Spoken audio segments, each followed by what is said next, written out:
the quarterback can throw. Oh, good play.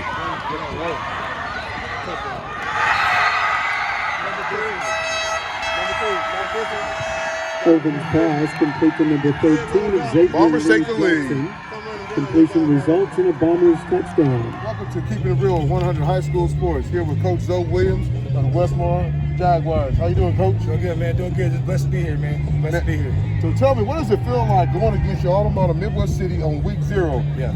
I think I don't know if it matter any week I would have win against us. Seeing that the gold M on that helmet, man, just do something to me, man. Bring back a lot of memories and stuff. But today we just gotta be enemies for a little while, and I'll go back to loving them when we get done. I understand that, Coach. So with everything going on, just taking off, going to play, not going to play. Yeah. I mean, so how do you feel your team is prepared right now to start the season? What I try to tell my guys is, man, just have fun, man. Enjoy every day, because every day could be your last, man, and that's real right now. A lot of kids lost their senior year, baseball players, track runners, that kind of deal. So you don't never know what's going to happen, man. So just enjoy every day. Don't have no regrets at the end of it. So, Zoe, the $1 million question, what would it be like to beat your own team?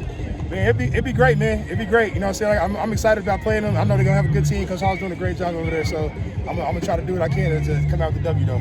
Coach Zoe, I appreciate you letting me do this. Yep. Hey, keep it 100. Go get that victory. Appreciate it. Thank you. Welcome to Keep It at 100 High School Sports on this Sunday edition of Week 0 kickoff football. Me and my man Ethan was going to go over the recap of what happened last week. How you doing this evening, Ethan? Doing great. How are you today? I can't complain, man. We get a chance to talk high school football. Well, everybody was all kind of nervous about, are we going to have a season? Are we not going to have a season? Well, guess what? We're going to have a season. At least we're going to start the season off because Week 0 is in the books. Next week, everybody kicks off. Everybody gets to play. But this week, we had some pretty good games. I got a chance to go watch that Midwest City Westmore game. Turned out to be an excellent ball game. It was a little different because everybody had to wear a mask. As soon as you walk in, they're saying put your mask on. A couple of times the announcer even announced, if you don't have your mask on, he's going to stop the game. I tell you, it's going to be a long season if you got to wear a mask. But I know what they're doing. They're trying to protect everybody from what's going on. So a little recap of what's going on from Week 0. Like I said, I got a chance to go check that Midwest City Westmore game out. Got a chance to talk to Zoe before the game. I could tell he was a nervous wreck playing against his alma mater, Midwest City. I think they've been playing at least 10 to 14 years.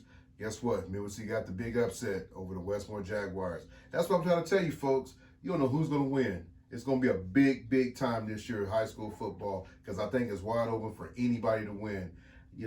I got a chance to check out Midwest City, and I got to tell you, if you don't know about the Bombers, you better check them out because they got some players. They got a couple guys. I'm probably going to announce their name and talk about them here in a second. But I got to tell you, that QB10, he's a real deal. Kid's just a sophomore. He grew up in the second half, started off the first half kind of slow, threw a pick. But I guess to tell you, second half came out, Coach Z made some adjustments, and guess what? They was on fire like hotcakes at Denny's. I'm going to tell you right now, baby, Midwest City's a real deal. Don't sleep on them. Here's a little recap from the game. Westmore kind of took the lead, went up 13-0. Midwest City came back. QB10 got a 30-yard touchdown run, kind of made it 13-7. Westmore missed their field goal, and that's the big key of high school football. You got to have a kicker. Am I lying, E? Nah, man. Kickers they seem insignificant, but they come up and they show out in the most important times when you need them. I mean, you got to have a kicking game. You ain't got a kicking game, it's going to hurt you in the long haul.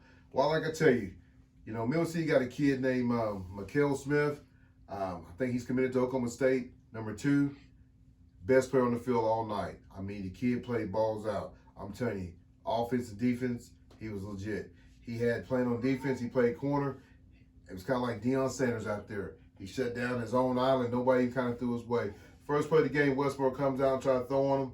He ended up, tackling the kid, punching the ball out. Midwest City recovers. The next play, Midwest City fumbles the ball. So it went back and forth.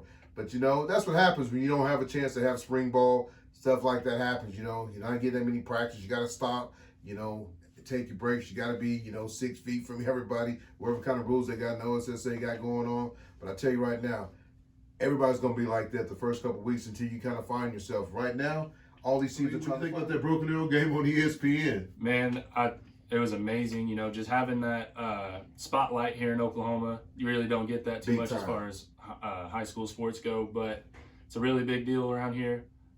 Broken Arrow, leading up on Bentonville the whole time, didn't lose the lead once.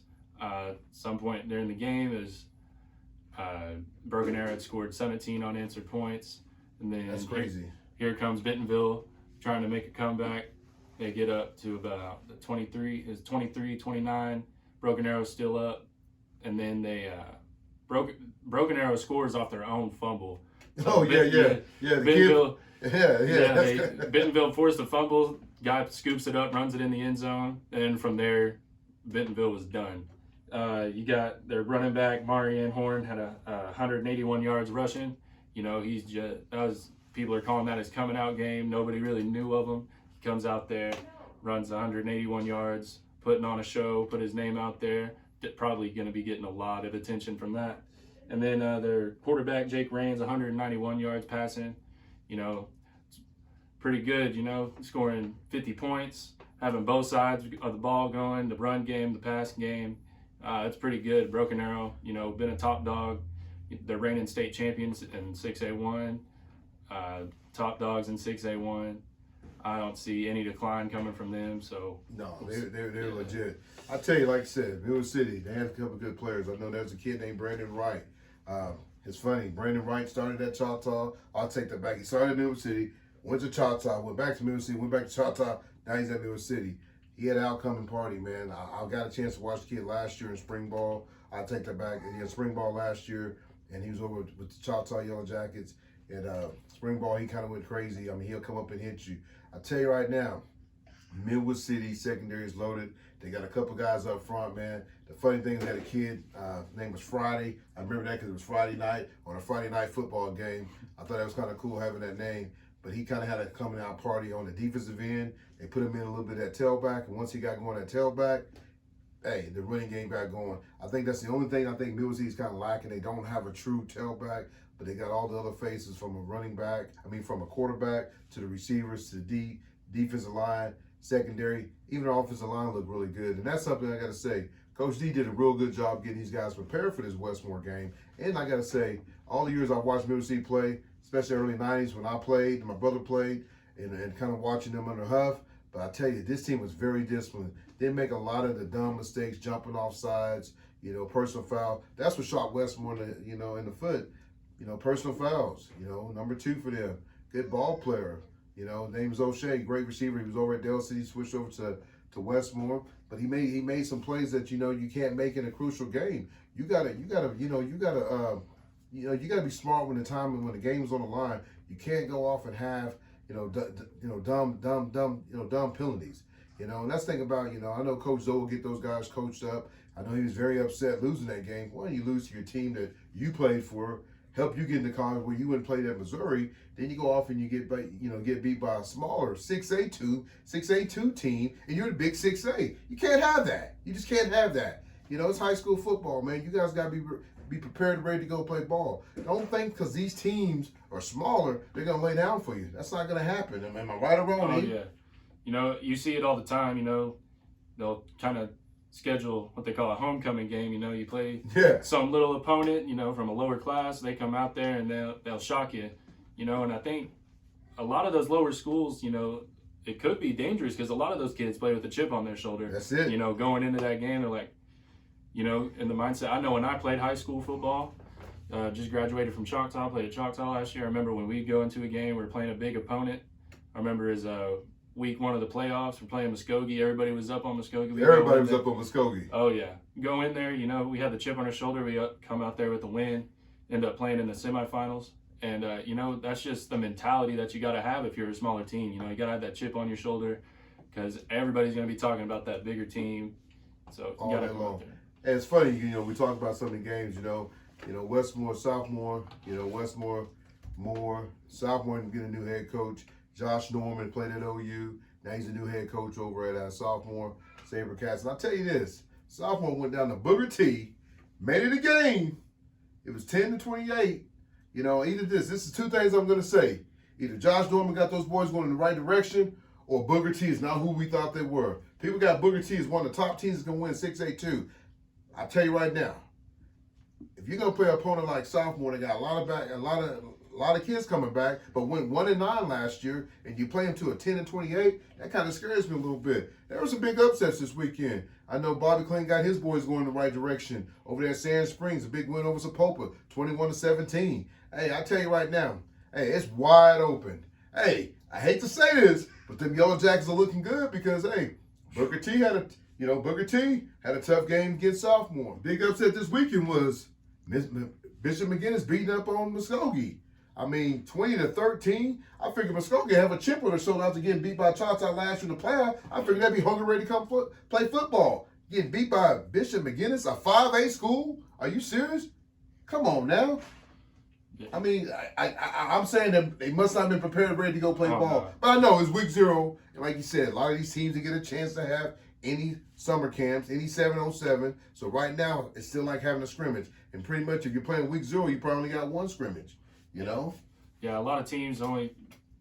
That's the big thing about this season. Why it makes it wide open. You know, a lot of teams are going to be finding themselves week 1.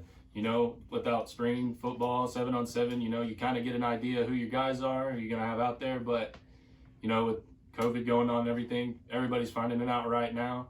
So there's going to be a lot of kinks to work out. I mean, I think you'll be seeing a lot more mistakes out of teams starting out these first couple weeks of football. But, you know, around that week 4, week 5, they start finding themselves. They'll start picking it up. So a lot of these teams that we're talking down on, we might not be here in the next few weeks, but we'll see about that. I think they'll find themselves. I mean, one of the big games last week too is also Santa Fe. Santa Fe got 10 kids, D1 prospects going to college. It doesn't mean that you got kids that's going to D1.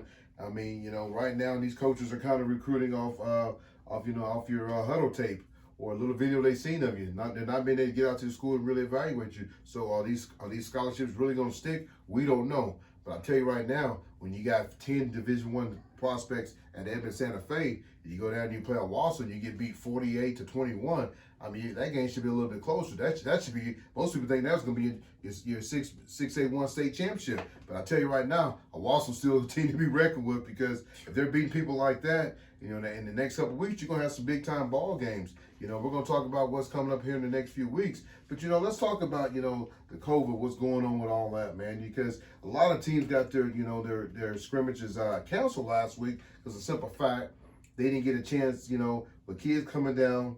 I don't know if it's a fever or how they getting tested. A few schools got, shut down. I know PC North got shut down. They had almost like 21 cases. I know Choctaw ended up getting shut down.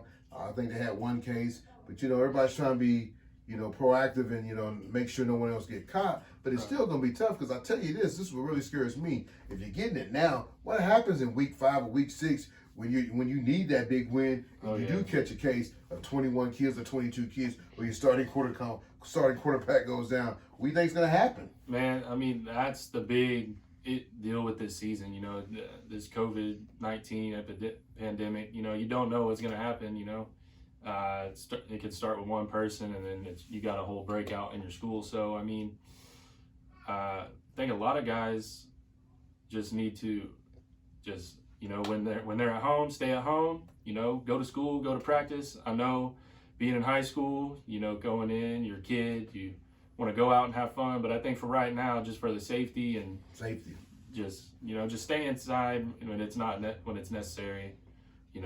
Pretty much what he's saying. Stay away from partying. Yeah. Because that's what you might get. I mean, that's what a lot of these college coaches are doing. These kids are keeping them locked down and make sure they're not going to parties, I mean, a lot of colleges have been shut down. I mean, both my boys at UCO shut their program down for the year. Wrestling's going to start up in January. They're going to wrestle from January to March.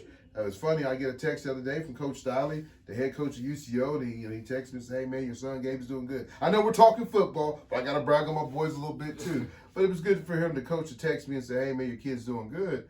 I asked him, I said, hey, what's the game plan with Gabe? And he said, we're probably going to redshirt, which I'm fine with that because, one, you're only going to get a short season. Why burn a red shirt? Or why burn a year if you can redshirt and get a full season next year, get stronger, bigger, and faster? Because I think every kid should go to college. Unless he's just an animal, you should go to college and learn college because it's a whole new ball game.